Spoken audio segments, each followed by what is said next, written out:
Relationship between refractive index and critical angle. इससे पहले जो हमने इस तरह का प्रॉब्लम सॉल्व किया था वो वाटर के लिए हमने किया था, और अब हम यहाँ पर प्रिज्म यूज करेंगे, एक राइट एंगल प्रिज्म यूज करेंगे, और उसमें हम देखेंगे कि हम क्रिटिकल एंगल किस तरह फाइंड कर सकते हैं। जो हमारे पास मैथमेटिकल मेथड्स है उसके सेम है, लेकिन जो मीडियम हम यूज कर रहे हैं वो डिफरेंट है। यानी एक हमारे पास एयर होगा और दूसरा जो है वो प्रिज्म होगा। सो अगर आप यहाँ पर देखें स्टेटमेंट में क्या गिवन है, a ray of light is incident on a right angled prism. एक राइट एंगल्ड प्रिज्म है, मतलब उसमें एक जो एंगल है वो 90 डिग्री के इक्वल है। अगर एक एंगल इसमें 90 डिग्री का है तो फिर इसको हम कहते हैं राइट एंगल्ड प्रिज्म।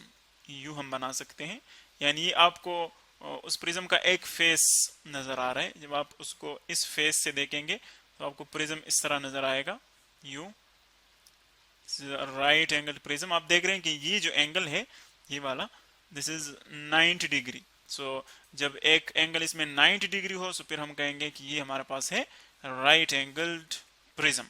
अब देखिए राइट एंगल प्रिज्म पर क्या होता है, refractive index of right angled prism is 1.5। इसका रिफ्रैक्टिव इंडेक्स हमें गिवन है n, जो कि है 1.5।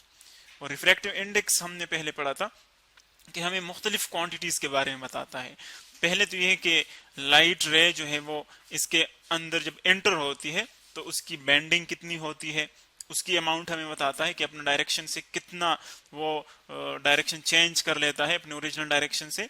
दूसरा हमें ये बताता है कि लाइट रे की जो स्पीड है वो कितने अमाउंट की चेंज हो जाती है दूसरे मीडियम में।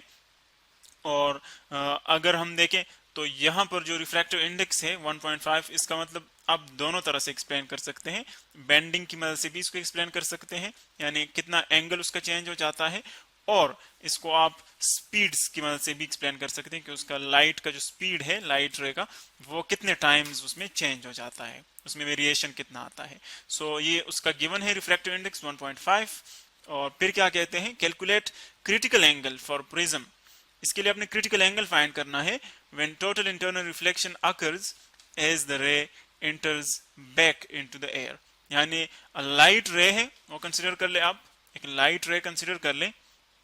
सपोज यूं आ रही है एक लाइट रे, मैं यहां से ले लेता हूं, ये एक लाइट रे है, इसके साथ स्ट्राइक करती यहां पर। जिस पॉइंट पर स्ट्राइक कर ले हमने पहले पढ़ा था कि सरफेस के लिए उसी पॉइंट पर हम एक परपेंडिकुलर लेते हैं जिसको हम नॉर्मल कहते हैं। यानी ऐसा आप एक लाइन सेगमेंट ड्रा कर ले जो इस सरफेस के लिए 90 डिग्री का एंगल बनाए, इसको हम कहते हैं नॉर्मल। और ये हम किस लिए लेते हैं, क्योंकि हम यहाँ पर नॉर्मल के लिहाज से एंगल्स की मेजरमेंट करते हैं, तो इसीलिए जिस पॉइंट पर स्ट्राइक करती है उसी पॉइंट पर हम नॉर्मल लेते हैं। और इसको हम डिनोट करते हैं n और n प्राइम से, क्योंकि नॉर्मल है तो इसको हम डिनोट करते हैं n से। अब देखिए ये जो यहाँ पर एंगल बनाएगी इसके साथ, इसको हम इंसिडेंट एंगल कहते हैं, या इसको आप थीटा i कह सकते हैं, एंगल ऑफ इंसिडेंस।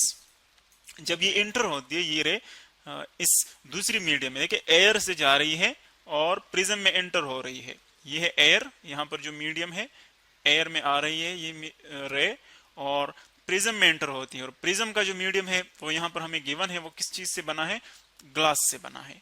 प्रिज्म जो है वो ग्लास से बना है, यानी जो रे है वो एक्चुअली एयर से जा रही है ग्लास में, मीडियम चेंज हो जाती है। जब मीडियम चेंज हो जाए तो फिर हम क्या कहते हैं, अगर ये डेंसर मीडियम एंटर होती है सो वहां पर इसकी जो डायरेक्शन है, देखिए इसकी ओरिजिनल डायरेक्शन ये है, यानी रे को यूं जाना चाहिए, यूं उसकी जो ओरिजिनल डायरेक्शन है।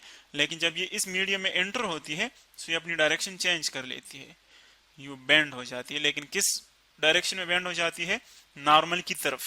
यानी ये नॉर्मल है, देखें ये जो हमने गिवन है n प्राइम से जो शो किया है, तो जो रे है वो नॉर्मल की तरफ बेंड हो जाती है।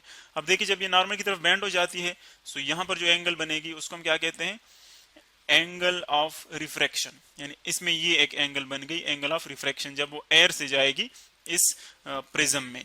इसी तरह जब ये रे आगे जाएगी, देखें तो ये इस फेस के साथ टकराएगी, इस फेस के साथ। जब इस फेस के साथ टकराए तो हम देख रहे हैं कि ये प्रिज्म से अब दोबारा आउट हो रही है एयर में, यानी वापस एयर में एंटर हो रही है। तो जिस पॉइंट पर ये यहाँ पर स्ट्राइक करती है इस फेस को, अब यहाँ पर हम एक दूसरा नॉर्मल लेंगे। लेकिन नॉर्मल आप उसी पॉइंट पर लेंगे उस पॉइंट पर जहां पर रे जो है एक मीडियम से दूसरी मीडियम में एंटर होती है, उसी पॉइंट पर हम एक परपेंडिकुलर लेंगे जिसको हम नॉर्मल कहते हैं। ये आप कंसिडर कर ले, दूसरा मैंने नॉर्मल कंसिडर किया हुआ है ये।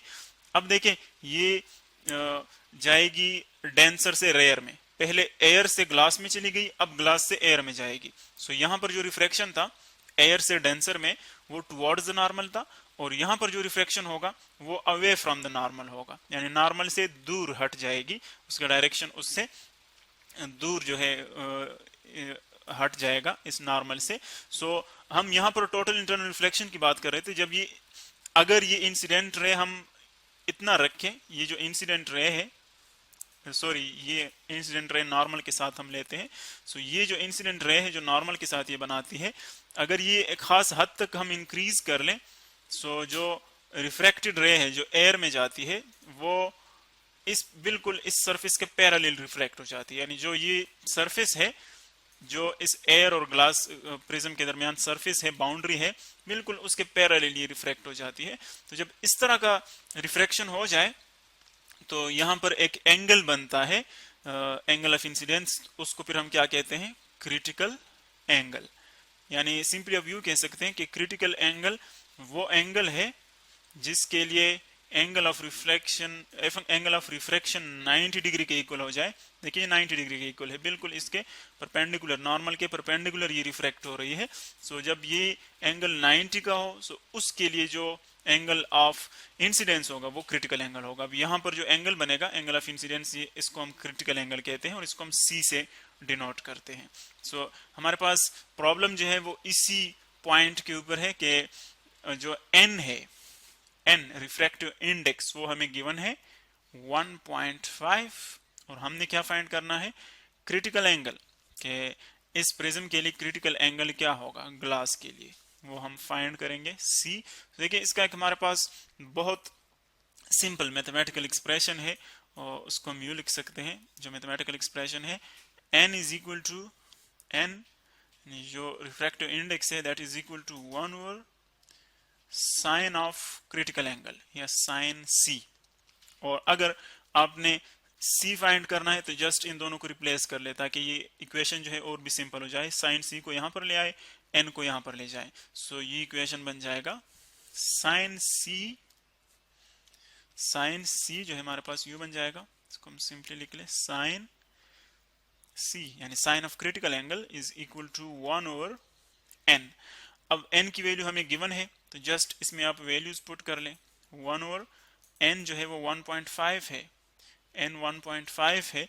अब देखिए आप 1 को 1.5 पे डिवाइड करें तो इससे क्या आता है 1 डिवाइडेड बाय 1.5, so इससे आता है 0.66, 0.66। ये जब हम 1 को इस पे डिवाइड करते हैं 1.5 पे तो इससे आते 0.66। अब देखें साइन सी की वैल्यू हमारे पास ये आ गई, साइन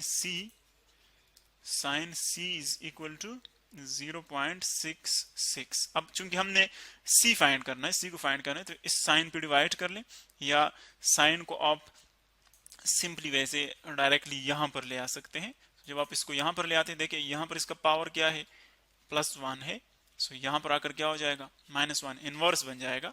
सो हम इसके लिखते हैं सी अपनी जगह पर, साइन को यहां पर आप ले आते हैं तो ये बन जाता है साइन इनवर्स, और जो 0.66 है वो अपनी जगह पर रहेगा। अब आप साइंटिफिक कैलकुलेटर से इसको इजीली कैलकुलेट कर सकते हैं।